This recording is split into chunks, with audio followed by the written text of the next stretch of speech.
मध्य प्रदेश के मुख्यमंत्री डॉक्टर मोहन यादव को 2 दिन चुनाव प्रचार के लिए मंदसौर, जावरा, नीमच लोकसभा क्षेत्र में रहे। मुख्यमंत्री ने भाजपा प्रत्याशी सुधीर गुप्ता के समर्थन में नीमच में रोड शो किया। वहीं मंदसौर में रात्रि विश्राम कर प्रबुद्ध जनों से भेंट कर सवाल जवाब किए। मीडिया से बात करते हुए मुख्यमंत्री यादव ने कहा कि पूरा प्रदेश मोदी में है। मालवा, निमाड़ जनसंघ के समय में भाजपा का गढ़ रहा है। हम मंदसौर में रिकॉर्ड मतों से जीत रहे हैं। उन्होंने मतदाताओं से ज्यादा मतदान करने की अपील की। जब आदमी का ऊपर का समय खराब होता है तो दया ही कर सकते हैं। उस पर क्या करना चाहिए? दया करना चाहिए कि नहीं करना चाहिए कि कानून का पालन नहीं करे। और ये एक तरफ ऐसे ईमानदार, बेदाग, सफेद बर्फ की तरह आप बताओ, ये सारे बेईमानों के लिए इनके सबके मकान, दुकान, धंधे है कि नहीं है? बताओ, सबके पास बैंक में पैसे है ना, इसीलिए बेईमानी कर रहा है।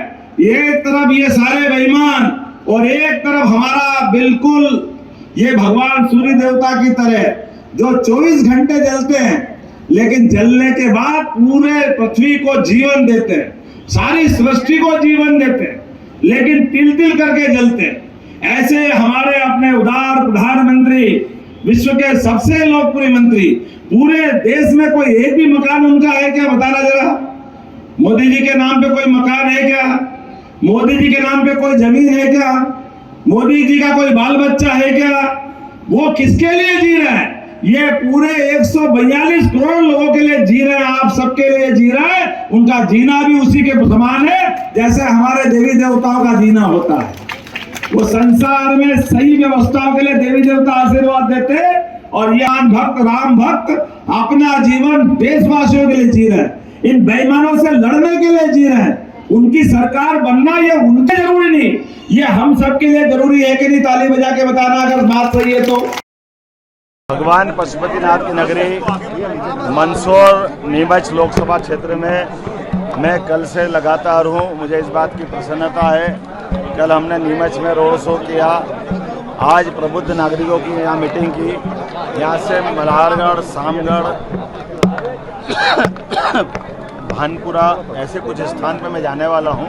और जिस प्रकार का वातावरण बना है, मैं निश्चित रूप से कह सकता हूँ कि मंदसौर लोकसभा अपने सारे रिकॉर्ड तोड़ेगी। पूरा प्रदेश मोदीमय हो चुका है।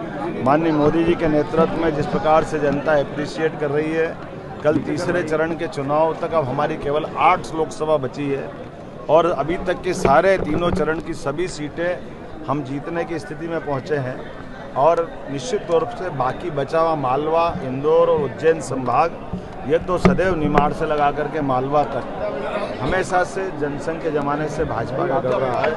हम अपने 13 मई के चुनाव के लिए चुनाव प्रचार में लगे हुए हैं। मेरी अपनी ओर से आपसे भी, सबसे आपके माध्यम से आह्वान है, सभी मतदाता अपना मतदान जरूर करें।